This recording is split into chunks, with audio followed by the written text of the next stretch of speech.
Saw this video, thought it was kind of interesting about what this hostage does and a hostage taker. And what's going to happen here, and I'll play this real quick for the people that want to see it and then move on.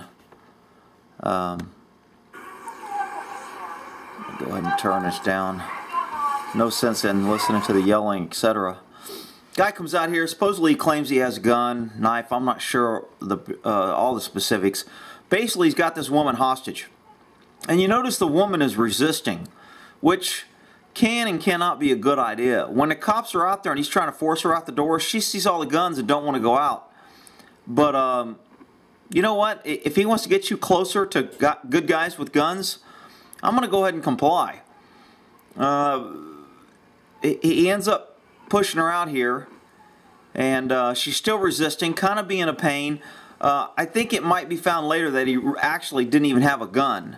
So maybe that's why she was being so resistive. But, hey, if somebody comes out there, you hold your hands up, you like she's doing. She's acting like a good guy. The only problem is she's staying too close to him. If he's pushing her, get distance. If you're a hostage, the farther away you are from the guy, the easier you make it for the cops to take a shot on him. She's being very resistive, argumentative. They just shot him. She finally runs off. I'm going to play the shot a couple more times here. See her leaning into him, see him getting close. She's moving him around. The more she stands still, the better it is for the cops who want to shoot this guy. Again, you've got good guys out there with guns. Don't get in the way of them.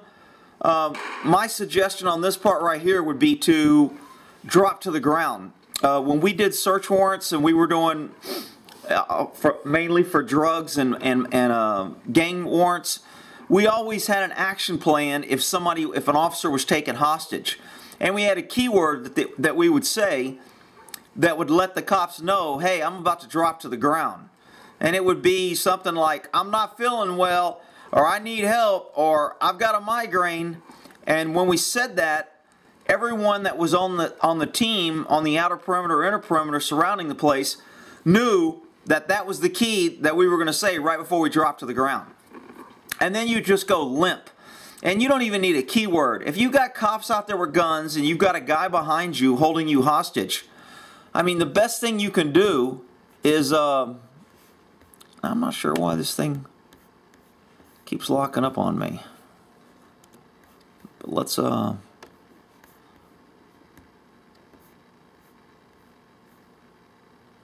Joseph Ramos, doctor, medical expert, well, attorney. crap. I've been a successful attorney for over a decade. Yeah, I don't want to hear about your attorney crap, dude. You're a shyster if you're an attorney. Anyway, again, try to drop to the ground. Let me zoom in on this guy's eye so you know what an evil attorney looks like. So anytime you're a hostage, remember, if you've got a guy that's willing to take a shot or you've got help there, go absolutely limp. Fake that you passed out. Fake that you had a heart attack. If you go completely limp and fall to the ground, it's very hard for someone to move you when you're limp. And if a guy has a gun or a knife and he's trying to defend himself and he's scared and he's not prepared, when you go limp, he's going to panic. And it's going to give the officers a clear shot at him, which will get you out of the hostage situation. You know, being a hostage, you don't ever want to get in a car. You don't want to let the guy move you. You don't, I mean, there's all kind of different things here on hostage taking. And let me see if I can get a quick Google search here, maybe on, go to images here. Anytime you're looking for an image on Google, some people don't know this. You go up here to images because it's not default. And then when you hit Google Images, it brings up Google Images right here.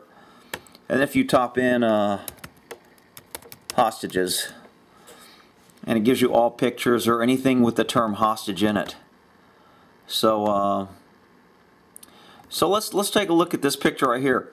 When you're blindfolded and hostages, that can be a good thing or a bad thing. It's you can't see to react, and a lot of time hostage takers will blindfold their suspects to desensitize them, so they don't have to look them in the eye, so they don't connect, so it doesn't become personal, so you're an entity versus a person. So you know, when hostage takers start putting hoods on your faces and covering your eyes, covering your face, doing things like that, sometimes they'll cover your face with covering their face, and it gives you the opportunity for them to walk out, and then the cops don't know who to shoot. If everybody has a hood on and you've got hostages and hostage takers, it's very hard to pick out who the good guy is, who the bad guys. Sometimes they'll switch clothes. Sometimes they'll make good people carry empty, unloaded guns. And, you know, so there's all kind of tricks that cops are kind of aware of before they make a shot. So they normally know when they make a shot, or relatively try to know pretty sure that we're shooting a bad guy. If we don't, we shouldn't be shooting. So, when you're a hostage taker, again, there's different views on what to do, whether you should be very cooperative, whether you should be aggressive or argumentative. Usually being aggressive and argumentative never helps. It just turns your attack edge and it makes it easier for them to hurt you. Try to connect with them, try to be their friend, try to cooperate. However, if they start moving you, getting you out of a way, or getting you from a point to where you have no help, that's not normally a good thing. And again, I can't tell you the number of times that people have been taken hostage in a car, and then when they shoot the bad guy, the hostage gets shot. So I'm not a fan of getting in a car if I'm a hostage. I'm going to try to prevent that. If there's a chance for me to fall, for me to trip, to fake a sprained ankle so I can't walk, so the guy can't carry me, to you know, fake a heart attack, to pass out, to piss on myself, whatever it takes to get the guy to go, oh shit, I just need to get rid of this guy because he's more trouble than it's worth. That's kind of what you want to do. I've got a video out here on the good guys hostage taking down in Sacramento. When I worked in Sacramento, the sheriffs took out some Asian guys who had did basically a takeover robbery of the Good Guys store. Good Guys used to be like Circuit City, a big outlet for stereo and music equipment. And let me tell you, when they went in and started shooting, the bad guys just started shooting all the hostages laying on the ground. They had them tied up on the ground face down. And as soon as the cops took a shot through the window, the glass actually deflected the bullet. There was some issues there. There was a little bit of delay on the guys coming in. There was already guys coming in through an alternate entry in the back. I'm not sure if they, I can't remember if they went in through the roof or if they blew a hole through the wall.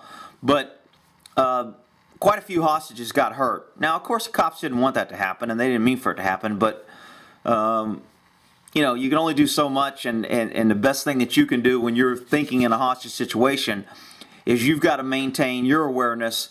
Hey, if there's good guys around with bullets, I don't want to be too close to the guys so they have a shot. I don't want to make fast movements because I don't know when they're going to shot. My safest place is to fall on the ground and let the cops shoot this guy out and have them have a shootout.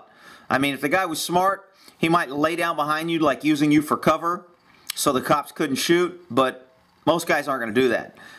You know, it's kind of like a deer in headlights. They're going to kind of like freeze, go, oh shit, I just lost my cover, and hopefully by the time they decide what to do, the cop who had him in his sights has already decided to shoot, and the bullet's already in him. So, I don't know what the hell happened to that video. For some reason, it went to some damn lawyer, so I don't know if I'll be able to bring it back or not. It took a while to load. If you notice when a guy falls, what the cops do afterwards, I meant to talk about that and I kind of forgot.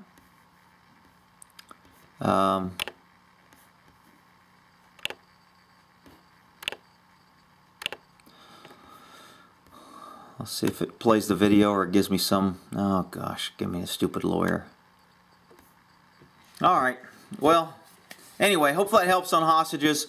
You know, back in the 70s, when airplanes were taking things, there was a lot more hostage assaulting aircraft and hostages getting taken over. I don't know if you heard that boom. There's a little thunder out here. We got thunderstorms coming in. But anyway, that's my spiel on that. Hope that helps. If you got questions, put it in the comments. I'll try to answer them. Thanks.